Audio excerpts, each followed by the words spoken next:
following the format of international discussion initiated by volunteers from the Creative Society project.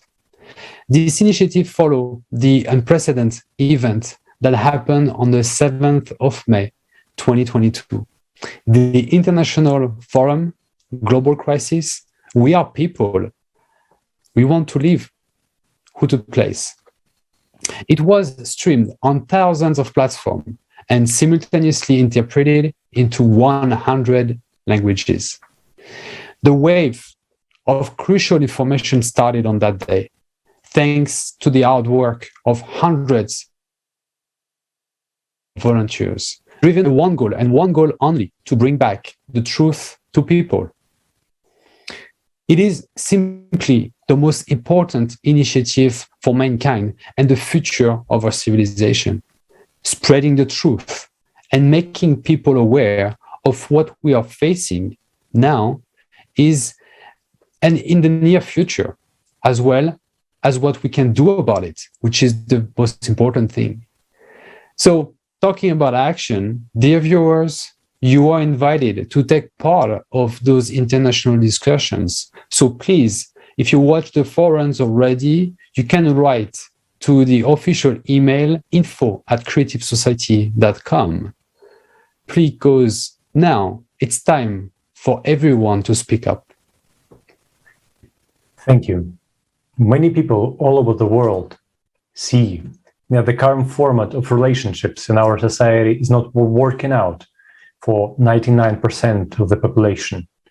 Threat of mega inflation, really low salary jobs, unaffordable healthcare, the terrible situation with refugees, and other issues, division, violence, wars. And also there is a climate crisis that is claiming to take millions of lives. You might be thinking that you cannot do anything about it. But today, during this international discussion, we'll speak about the simple solution to all our problems. And I'm honored to introduce our guest for today's discussion. It's Wangira Samson, pastor from Uganda. Syntiha Abito, CEO and co-founder of Pocket Education Africa from Uganda. And Gerald, Kasiita, founder and CEO of Vibrant Generation from Uganda. Welcome, dear guests. So now we would like to ask Syntiha Abito, can you please share your impressions about the forum? What have touched you the most? Yeah, so when I went through when I was invited to join the Creative Society, I went through what stood out really was the 8 foundations of human life, safety, equality, and knowing that there's a group of community or group of people that have the same expression, that want to see change in the globe, first, created a great impact and compelled me to be part of the global movement. So, and also knowing that they are advocating for justice, equality, access to technology, education, and all the refugees, all the instabilities and the unfairness that is happening in our world today is not fair. So being part of the Creative Society, I believe that it's a combination of all voices that we will achieve a lot working together. Thank you. Thank you very much for your answer. It's indeed a combination of all voices that we heard during the conference on the 7th of May on so many different topics, and you mentioned some of them, indeed, very important topics. Thank you for your answer. Now, the same question for you, Gerald. What is that you learned, maybe something that you were not aware before, that you learned in this conference, or what touched you the most during this forum? Okay, thank you very much. First and foremost, I would like to say a unified voice to solve the problems you are facing as a globe is something which really inspired me to join the Creative Society. You know, when each one of us takes the action, each one of us plays their role in fighting these injustices, I hope we can build this creative society. And I'm really taken up by those, the fundamentals, the 8 foundations of the society, and as well as, you know, the information, giving out information to people, letting them know about the different challenges they're really facing in the community, and how really we can join together as one to come up with solutions, practical solutions to save our planet. For example, the climate crisis. I'm really so touched by the way we are facing that we are going through the climate catastrophe. And I believe if each one of us takes the action to play their role, I think we can curb some of these challenges. Thank you very much. Yes, thank you so much. And exactly these challenges, we can really deal with everything, but only together. And one of the important moments that we can see right now, that there are really a lot of issues. Some of them people really aware of, some of them are hidden. And sometimes people perceive a real issue as a normality. For example, credits, loans, or something that you can take money for and then give it back with some percent, with some more money. And let's now watch a video that will show us how it's working and what will happen next.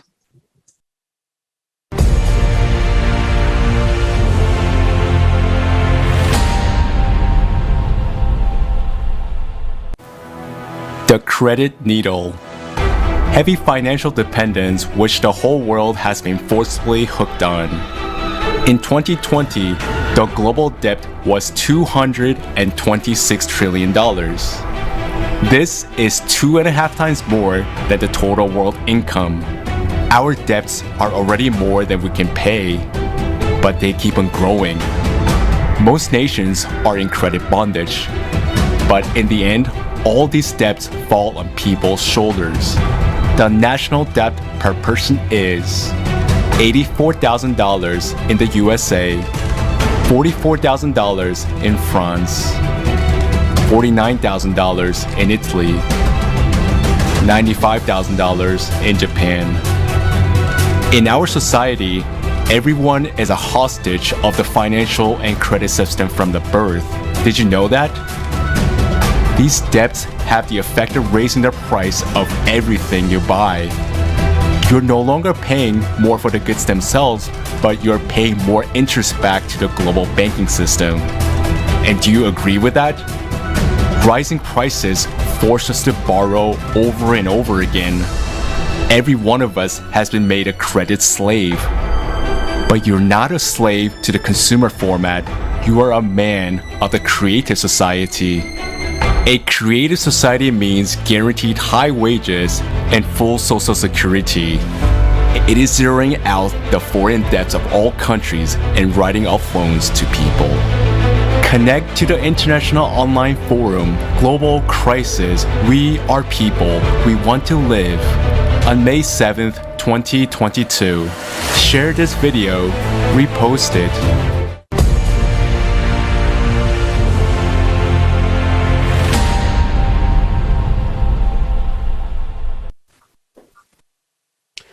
So, as we saw, credits is really one of the issue of the consumer format of society. And this video really illustrates some very impressive and scary number that people might not really comprehend or understand, but clearly established into this video. And it helps us to really understand the way that we cannot go forward in this system. There is no way we can reimburse those credits, so the system is not working well. And of course, a solution has been mentioned into this video, which is the creative society, which is what we are here for. what we are trying to build concretely. So what I wanted to do is to give a little bit of an explanation about this creative society.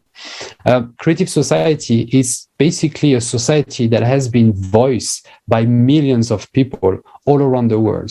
It took us roughly 10 years to really conduct millions and millions of interviews to be able to really comprehend what are the people want for the future. What is that society that they want to live in? And it's not something that one person created for the rest of humanity. It's really what humanity created for itself. So I wanted to go through the 8th foundation that build this creative society and to really emphasize about all of their importance. So a human is the fundamental unit of society. Humanity is one big family. That's what is creative society. The first foundation is about human life and the fact that it's the highest value. It has to be the highest value. There is no way around. The second foundation is the human freedom. Every human is born with the right to be a human being. Human safety, obviously making sure that in this society, every human is safe to be living in. Transparency and openness of information for all. There is no way the society can be working if that information is not transparent to everybody and at any time. The creative ideology, it's another creative society foundation, as well as the development of personality. The 7th foundation is the justice and equality, and finally the self-governing society. So having re-emphasized about the different foundation of the creative society, I wanted to ask the second question of this discussion to my first guest, Syntiha. What is this structure that we're currently living make you think of, and how do you think we can solve the issue of credit as an example of the problem that we are currently facing? Okay. Thank you for the question. First of all, I think our world has been divided into two. We have the elite, or the ones that really have something, and then we have what we call maybe the unprivileged that don't have the same equal opportunities that we all have.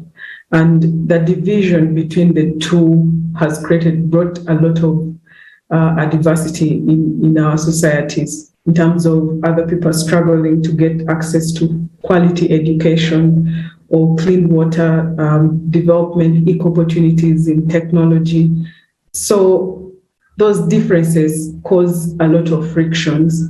The issue of hunger, where we demolished almost all our forests and polluting all our water bodies, and at the same time, we depend on, the world is like an ecosystem where we all depend on each other. So such differences has, I think that the creative society has, and all the voices that come together will be able to solve all these issues. When you talk about credit in my country, people's properties are being taken. But why? Because of high rates of poverty. People want to boost their livelihoods. Then they will give them offers that, when you take this loan, then you get this. But at the same time, there's no,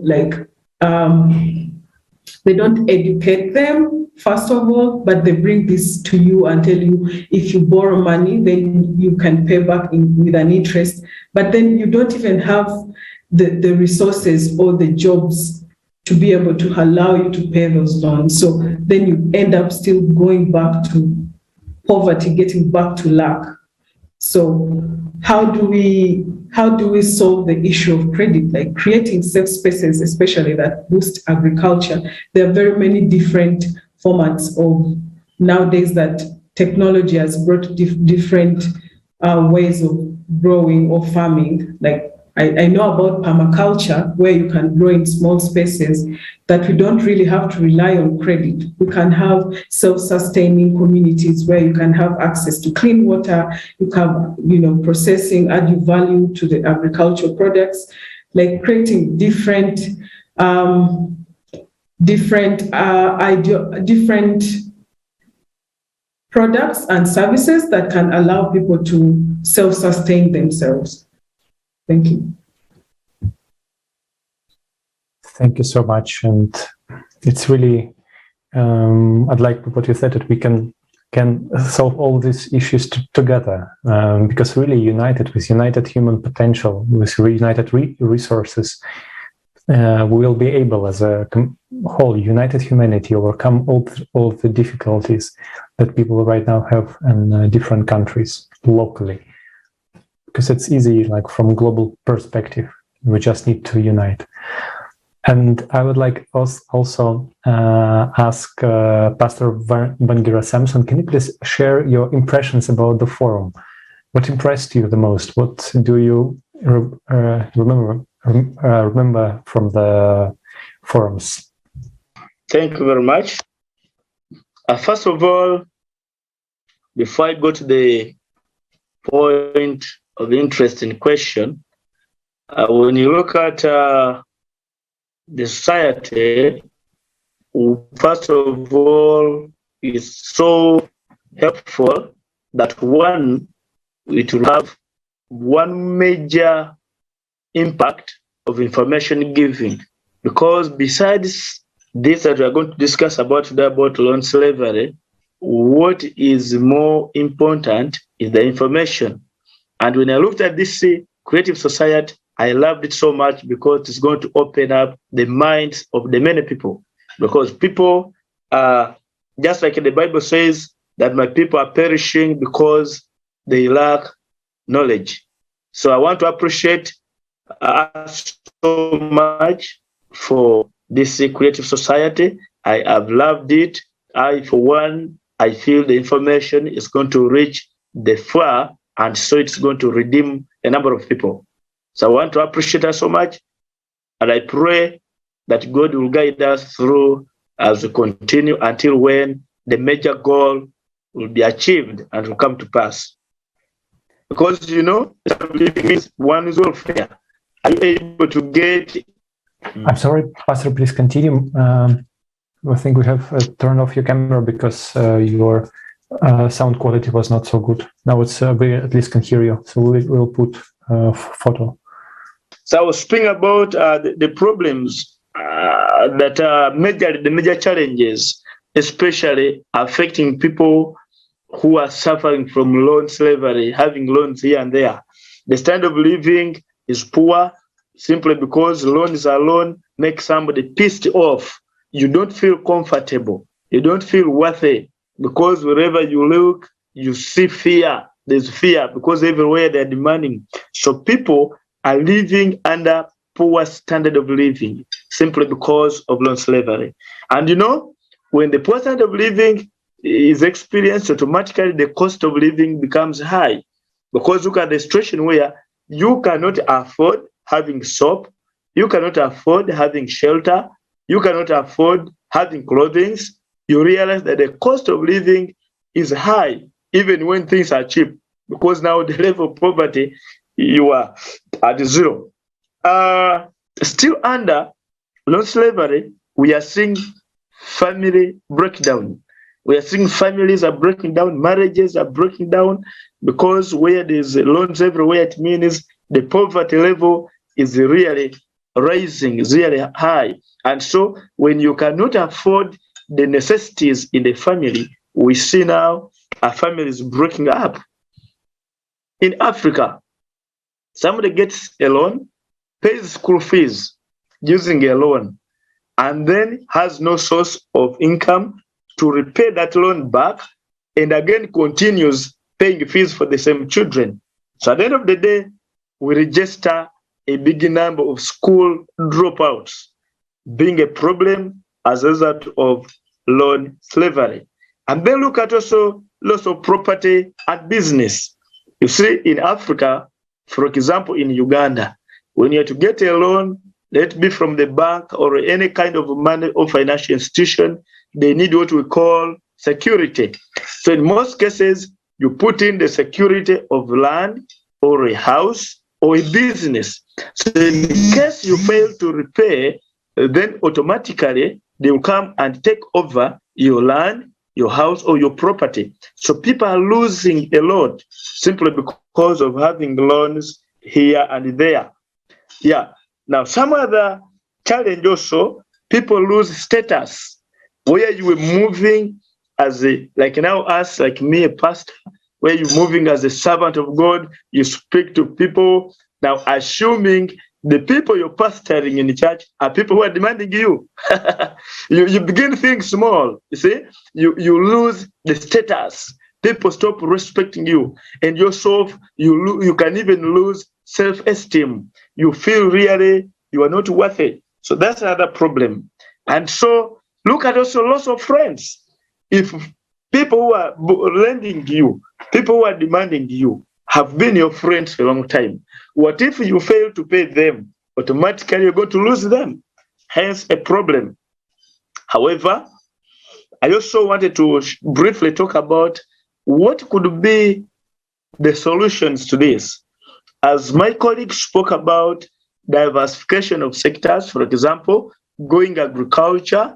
When you go agriculture, one, you will produce food for feeding of your family. That's a solution. And then you can sell the surplus that can help you buy like clothes, have shelter, medication, partly education. So that's one of the solutions.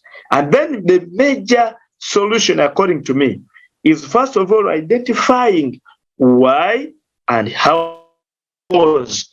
You identify how you entered into it. You realize that some people enter into loans just by group influence or family influence. Because you want to please your wife, you end up going for a loan to buy better clothes for her, buy a car. So if you can identify the major cause, the cause as to why you entered into loans, once you realize it, you cannot begin dealing with it step by step. And then point number 3, accept to use the available resources to repay the loan you have. Agree with those people who are demanding you instead of borrowing another loan to pay the other one.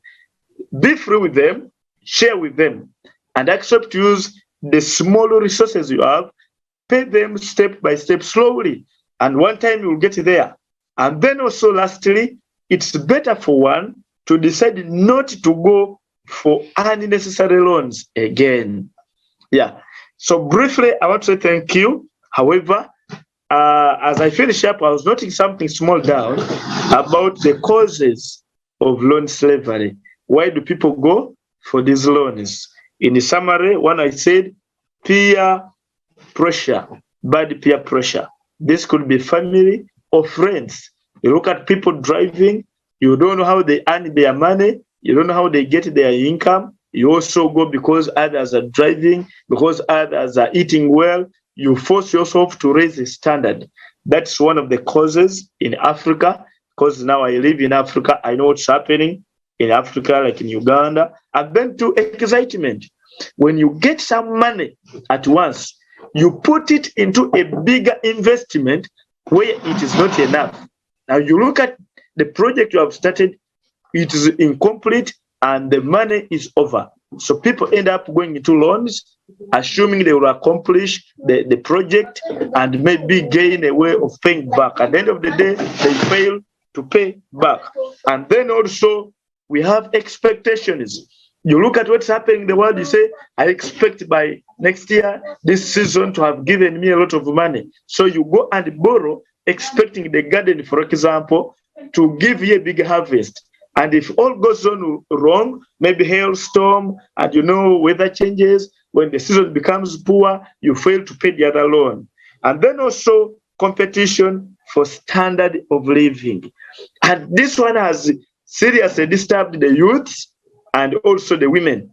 They want so much to raise the standard, to be at a standard of other people. Somebody of 20 years wants to be at a standard of somebody of 40 years, not seeing the difference, ending up going into loans to dress well, feed well, move well. A misuse of loan money is also yet another problem. You have got a loan, how are you spending that money? If you get a loan, are you spending this money, investing it where it will produce more money to pay the loan and you get a profit. Now, people are not looking at that. People are just getting loans to get married. People are getting loans to make powerful businesses. People are getting loans to go for outing. People are getting loans to go for leisure. People are getting loans to drive and see. So misuse of loan money has tied people in loan slavery. Finally, poor business record taking and keeping. People are running businesses without clear recording. So they can't tell whether they are making profits or losses. I think for now, let me end there. And I want to say thank you very much for listening to all that I've been sharing. God bless us as we continue. Great. Thank you very much for your very detailed answer on the topic of credit slavery. And we can think about two different pieces here, really about, first of all, a structure, the consumer format of society, that is the financial structure that allowed this to happen, that is completely not fitting with the idea of a sustainable society. And the other part also is the behavior that you mentioned about people and the way they appreciate money and the way they use money that is not aligned with what a society, a successful society should look like. So it's really on different parts of the spectrum that this issue is very affecting everybody. And by opposition, we can see really how the creative society and the foundation that we talked about could help putting the human as the center of the main value rather than having money, which is exactly what you described. So thank you very much once again for your detailed answer. Let me turn myself to our third guest now and asking also the question on that topic. Gerald, can you tell us a little bit more about your vision or your understanding about how this issue affects a lot of people on this earth, and maybe how could be the best way to solve it? Yeah, thank you very much. And specifically, I can begin in Uganda recently. There was about, when we realized that about 70, we are in debt of about 73 trillion. And so sometimes some of these debts, they bring us into slavery in that we cannot make our own decisions, especially to the one who is giving you the money. You realize that you cannot really develop any further.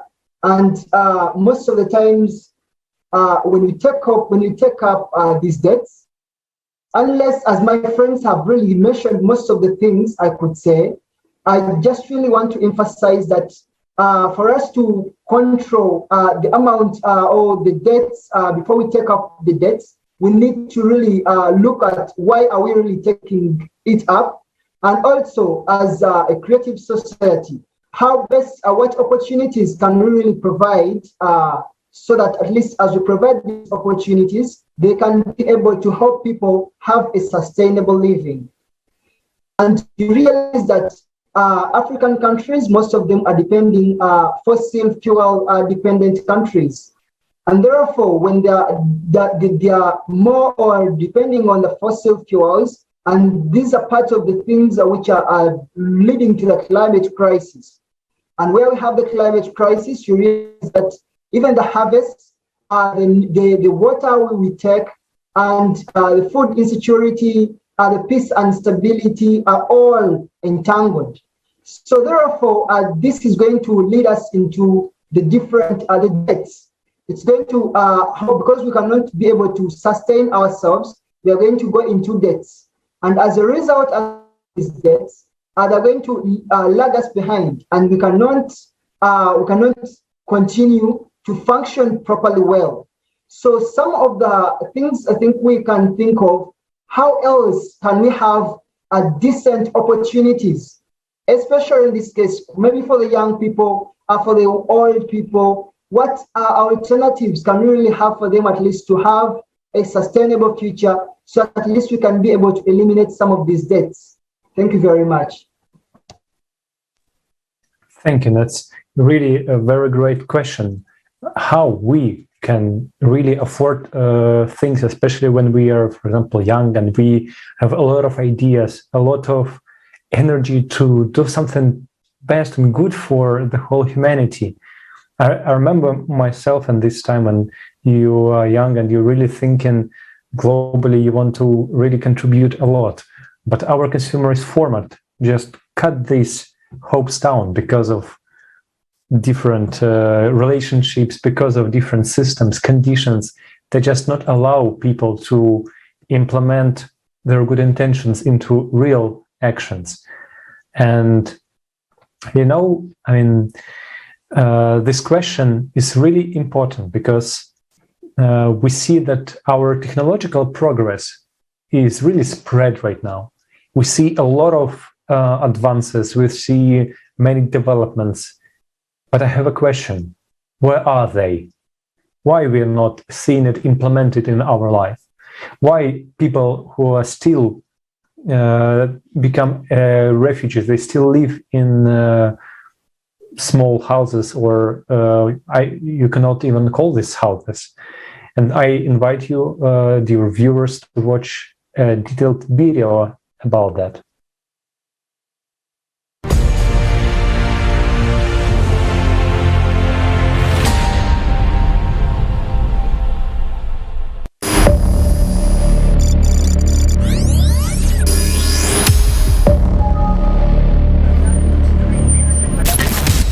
In our civilized world, hundreds of millions of people are homeless.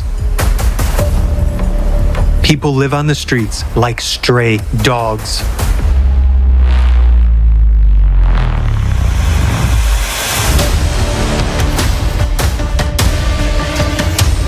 And billions of people in the world survive in terrible conditions.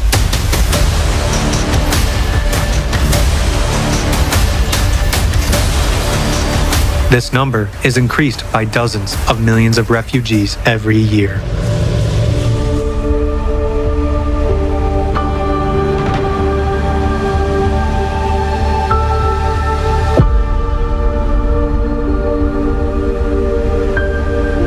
As climatic disasters escalate, the number of people left homeless will grow rapidly. The afflicted people are forgotten by everybody. They continue to live without assistance in harsh, inhumane conditions, months and even years after natural disasters. And how does that apply to me, you might ask? Directly.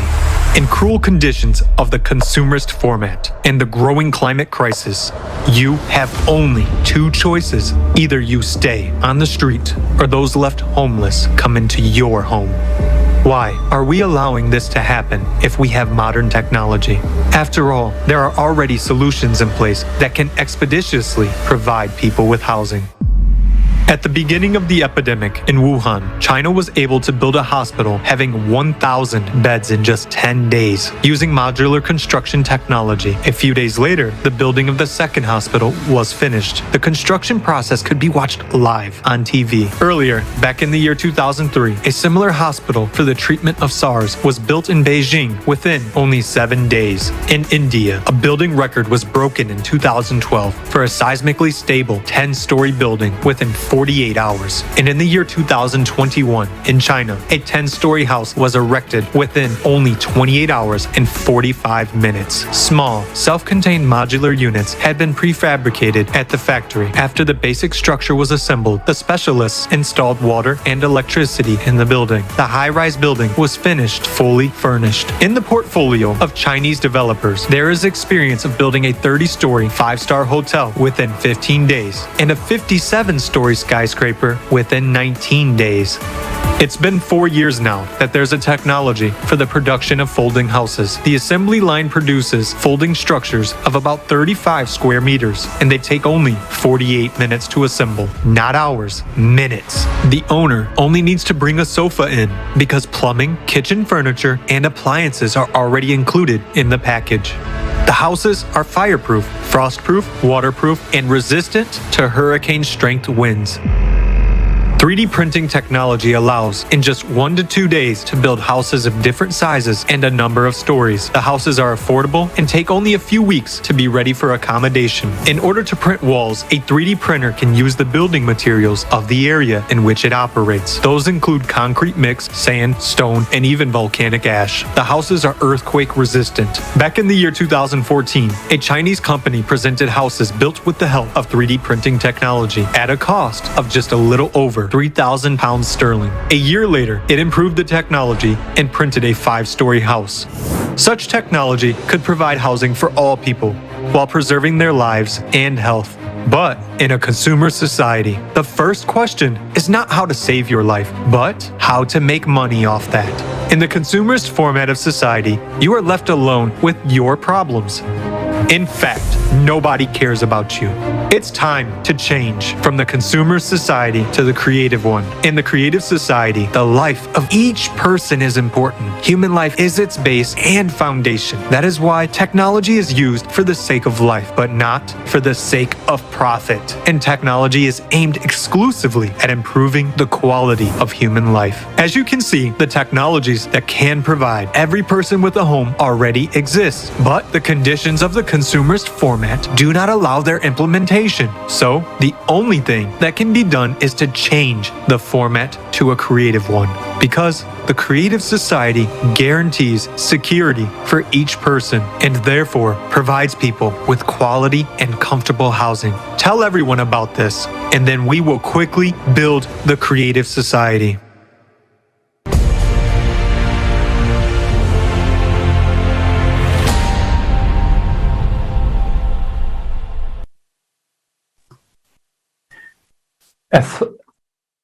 As for me, it's a really great visualization, like a great example, how exactly one can implement everything in creative society when we have not only ideas, but also resources to implement it.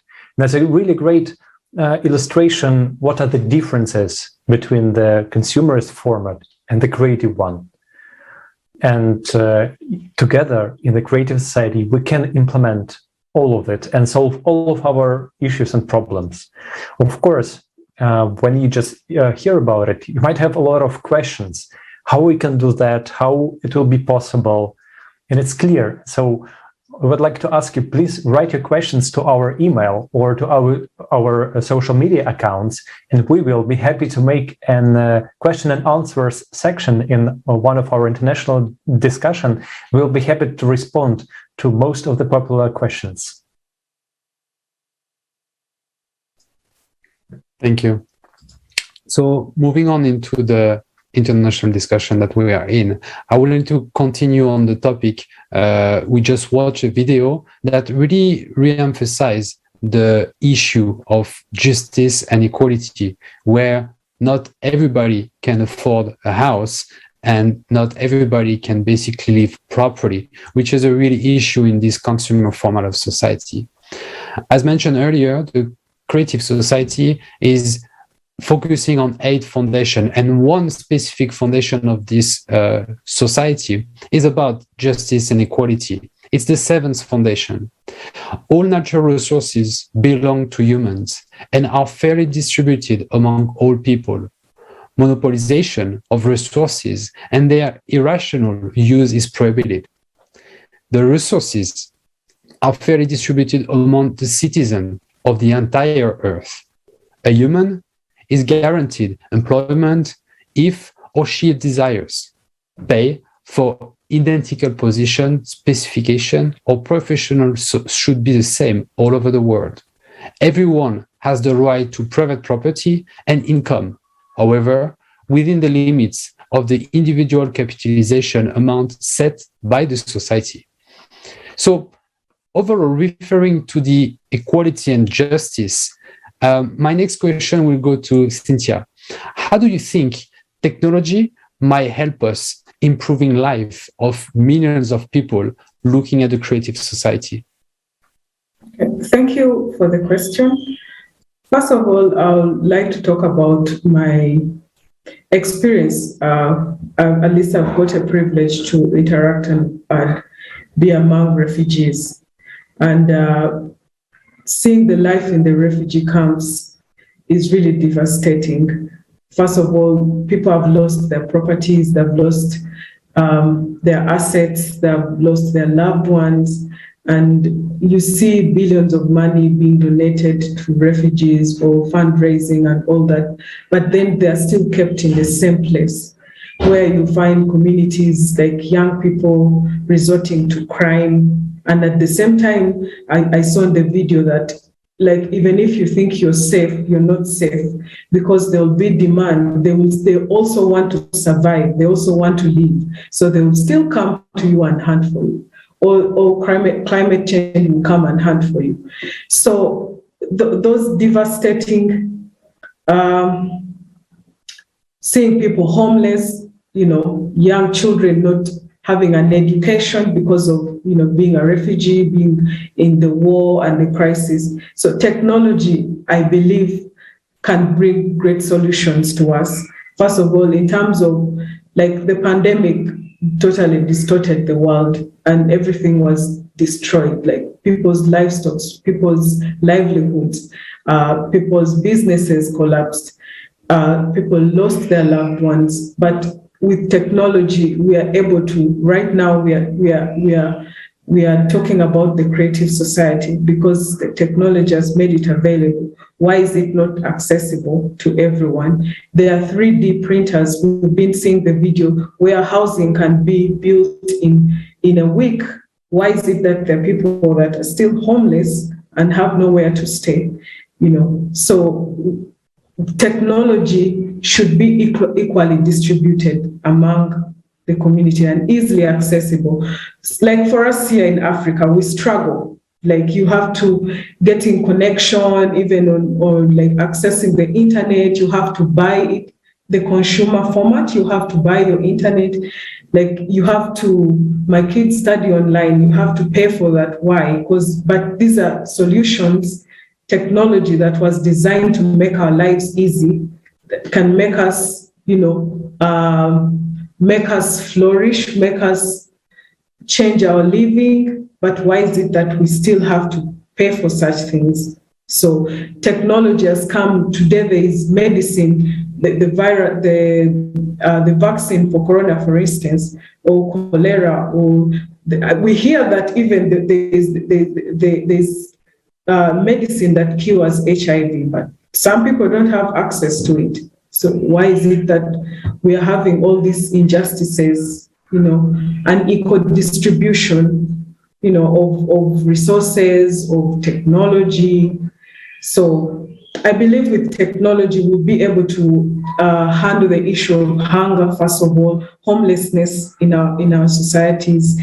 We'll have equal quality, accessible education systems in our societies when we equally use the technology that we've been given. Thank you. Thank you so much for your comment. It really should not be the case in a normal society that people without money, without funds, will just die out.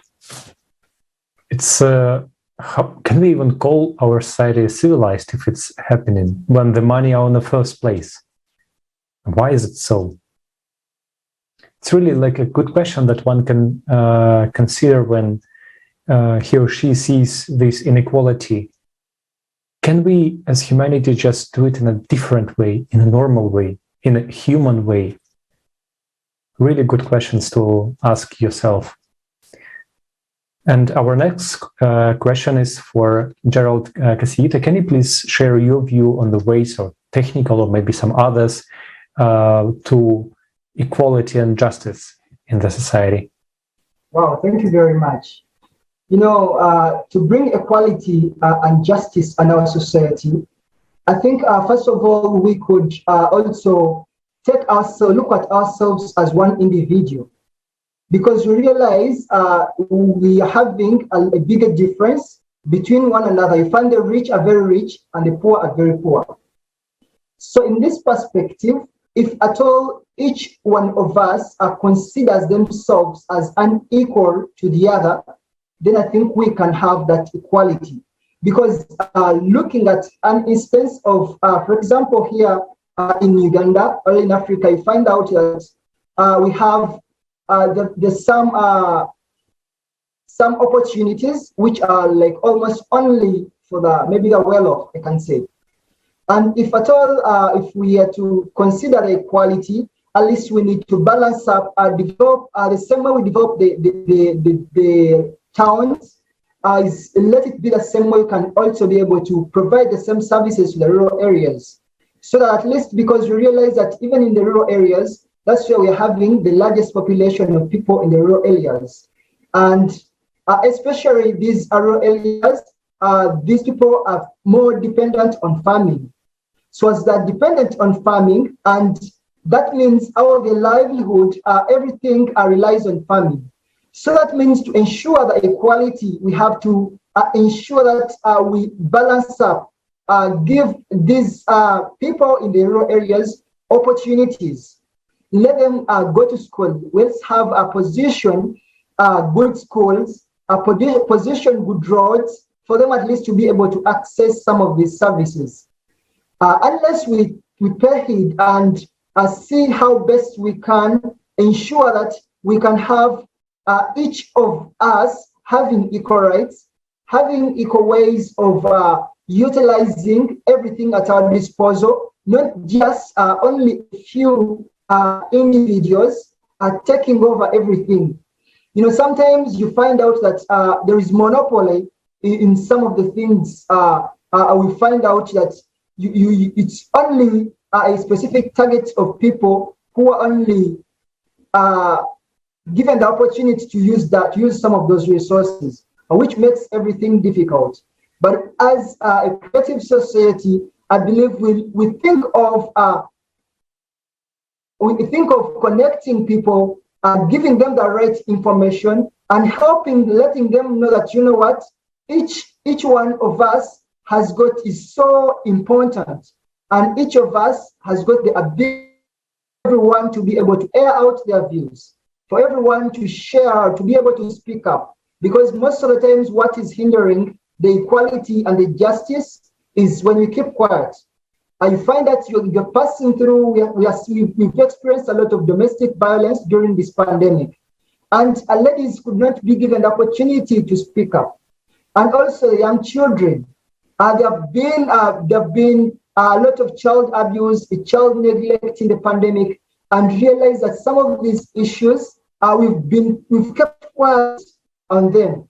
Unless we create a system which is open, free for everyone to speak out their mind, to be able to interact with others, to live to think as every one of us, to think as if we are all in the same level, so that there is no divisions among us. Because if we have a unified voice, if we speak the same language, despite regardless of the different cultures and traditions, but if we come together as one, we can be able to fight some of these things. Thank you very much. Thank you very much for your comments. And I will really want to reemphasize on what you just said regarding the way to bring equality and justice is in the way we can bring the voice to everybody. And at the moment, if equality is not applicable in many countries, it's actually because not everybody is equal to be able to voice what they think, to be able to work together and unite. And that's really, really, really important. And that's what exactly the creative society is here for. It's not even about freedom of speech. It's not about being able to talk about one thing or another. We hear freedom of speech a lot, but here it's about just the freedom of being able to talk at all. That is very important to have for every single person on earth. And to bring that, technology can definitely help, and innovation can bring that voice to people in order to really work together and create that creative society. So thank you very much for emphasizing on that very crucial point, because it is very important that nobody on earth should be viewed differently regarding to where they are from and their ability to actually speak. Something, a platform, as you mentioned, should be provided to all, and everybody should be able to voice what they want for the future. Thank you very much. I wanted to now ask the same question regarding the idea of usage of technology to improve justice and equality in our society. Pastor, could you answer us what you think about this idea of using technology to improve our society? Using technology to improve, point number one, it's if the technology gadgets can be accessed, if they can be accessible to the community, because remember, we have the urban and we have the rural. You find that now, for example, I'm in Uganda, Bugiri town. This is in a town, eastern part of Uganda, the country. But network is a problem. So I think before looking at if the technology can help to bring equality and justice, but now we need to assume if the community can really access. Now, if the community can access this technology, then it will cause a great positive change. For example, making awareness of the community, of the public. For example, when you look at the creative society, to some of us who are now connected, we are already getting the information, we are being informed, and really we are seeing there's hope and future. So I think if the community all around can have access, then the community members they will achieve through information giving. If we give the information, people will begin thinking positive, because I want to let us know that we have people in this world who feel negative of themselves. They think they can never be better off than they are. And so I think information giving is so profound when it comes to how to help the community. And then point number two, through information giving, people who have the knowledge of how things are done. I don't know whether I've answered well. Thank you very much. Yes, thank you so much. And exactly, technology is allowing us to do really a lot of fun on our current society, and it's also a way of communication, of spreading the information, spreading the ideas. And most importantly for all of us right now is to spread information about the creative society. Spread that we have a solution, we have a way out of these thousands of crises that we see in all of the areas. And it's really also important to talk about how can we share and what can we do. So maybe I would like to ask Gerald, Kasiita, can you please share how one can just share this information about creative society? What shall one do, or can you please elaborate on that? Okay, I think one way how we can really share this information, maybe we could have set up centers in different countries, maybe like some offices, and as well as also utilizing and leveraging the media, and as well as also building on the power of the youth, because we realize that we have got the largest population of people in the continent, in the globe. It's the youth. If we could leverage on the power of the youth, we can be able to have this information passed out. And then also we have to practicality and the practical bits of how we can really translate this information practically, because we really understand more when we have hands-on something. Most of the times, if we fail to if we just speak about something and we do not have a touch, a feel at it, sometimes may not make a much more impact than it would have if we have put the practical implications upon it.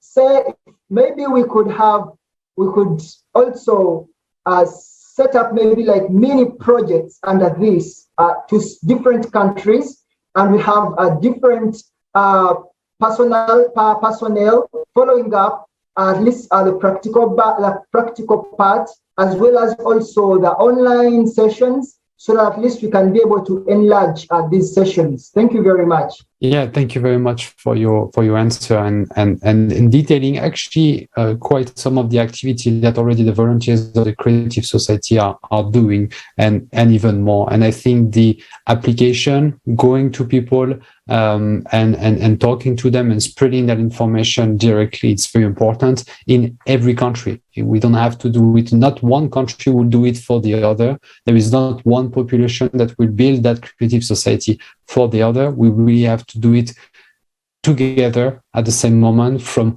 all of different places. So very important to your comments. So thank you very much for your answer. I would like to ask the same question to our pastor. And what do you think should be done to really spread that information about the Creative Society? What would you say to people that are maybe knowing the knowledge but not necessarily acting on it? Just like the precurrent speaker, my colleague said, action sounds better. So as we speak about giving information, making people aware, it's better like if we had something like a hands-on. For example, I want to give you some scenario.